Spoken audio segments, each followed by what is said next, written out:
Welcome back everyone to a Pyre Supplemental. I wanted to make sure that we all read the Book of Rites.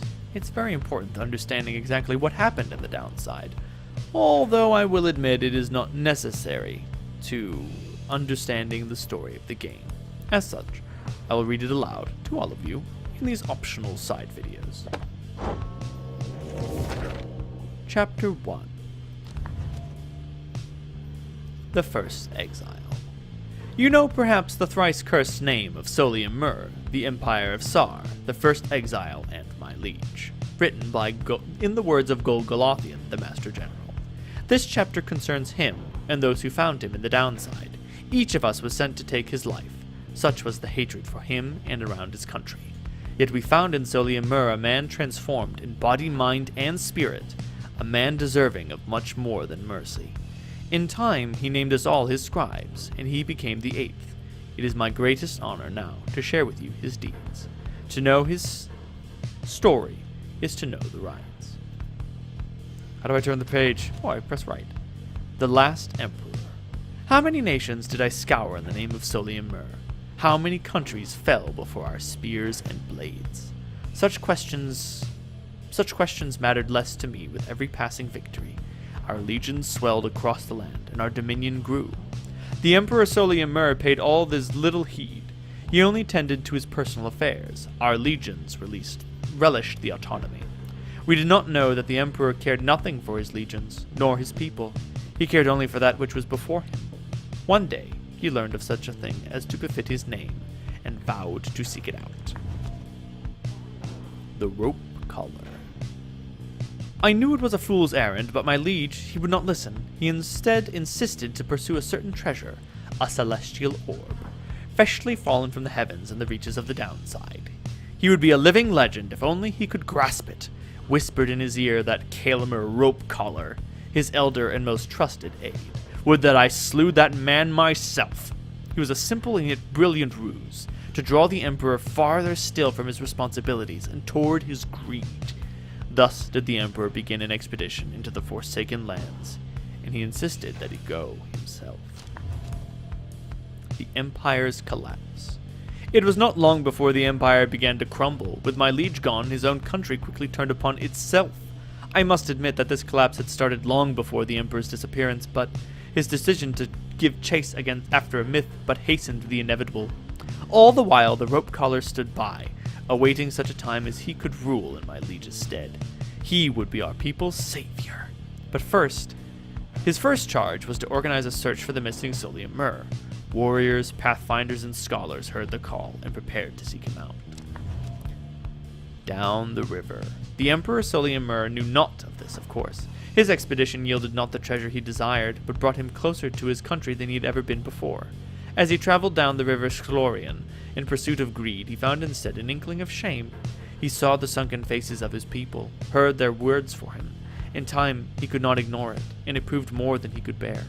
The river finally claimed him, his belongings, and his retinue. Once the people heard, I understand, they cried with joy. Perhaps he ought to have perished, but the mercy shown to him, I think, is what transformed him. The Hunt for Myrrh.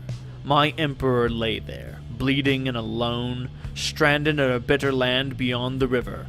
With fleeting consciousness, he understood the folly of his quest, and the folly of his rule over his country. Thus did he await the last embrace. It was the imp Ha'ub that nursed him back to health, and warned him often of the dangers he would have to face. Many enemies of Myrrh would come in search of him, for some underemployment by Rope Collar, some longing openly for cold, uncomplicated vengeance. I was one of them. I plunged into the river willingly. We needed to be sure that he was dead. The Demon. Emperor Myrrh. Scarcely could I recognize him when at last I found him. A half-starved animal, horns sprouted from his head, a bestial mirror of his blackened reputation, and I, a man who conquered countries, feared my Emperor then in such a way as I had never known. My charge had been to slay this man, but when I discovered him he was already fighting for his life. The little imp Ha'ub proved of little help against the Sisters of the Arch, whose entire lives were culminating in this instant. I was unable to watch. My heart ached with such pity for the man and for the love I felt for him when I had served him, that I sprang to his defense. The mercy shown. The imp Haub and I, we helped to save my emperor, and when the danger did subside, my Emperor Solium, he said something to me which shook me to the essence of my being. He said, "You gave your freedom, Master Golathian, so that I may yet have mine. You too now are an exile of the downside. In all the days which I have left, I never could repay the mercy that you have shown me. So if I cannot do so in this life, then I shall do it in the next." We crossed the land together, and together with the imp, we gained the company of those who saw in him what I did. The 8 scribes. We found each of the others in due time, by fate, not by coincidence. The wise Sclorian stood among the trees, gazing at the stars, expecting us. Sclorian, named after the river, I guess, or perhaps the other way around. The wild witch Melith, who was so enthralled by my liege's utter transformation, she stayed her sorceries. Blessed-born Triesta swooped down upon us, but to warn of an imminent attack. The many-maned Jamur thus intervened, and shared with us his humor and his hunt. Even the Under-King Ores himself sought out an audience with us. Thus we became the 8, and journeyed on together. The scribes' deeds. I wish to be remembered not for boastfulness, thus I refrained from detailing our exploits across the land, save to say that they were numerous. Know that only through our combined strength of arms and wit did we withstand this savage land, and were the monstrous dangers that it posed. Such were the monstrous dangers that it posed. I came to see that all the terrors which I heard at bedside in my youth were based entirely in fact. So great they were, they blotted out the sky. Such was the evil that we vanquished, that the remnants of it yet shine under the stars, and in the end, it was the stars which guided us toward our truest calling. The Freedom Pact. We rid the land of an impending doom, but faced another of its kind, for we knew that we were trapped.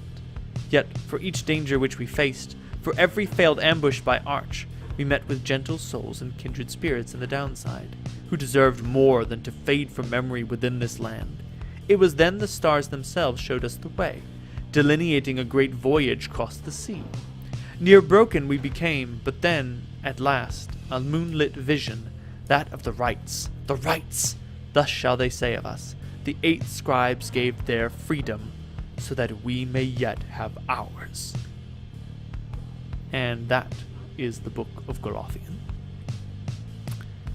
And in basic terms, exactly what's going on.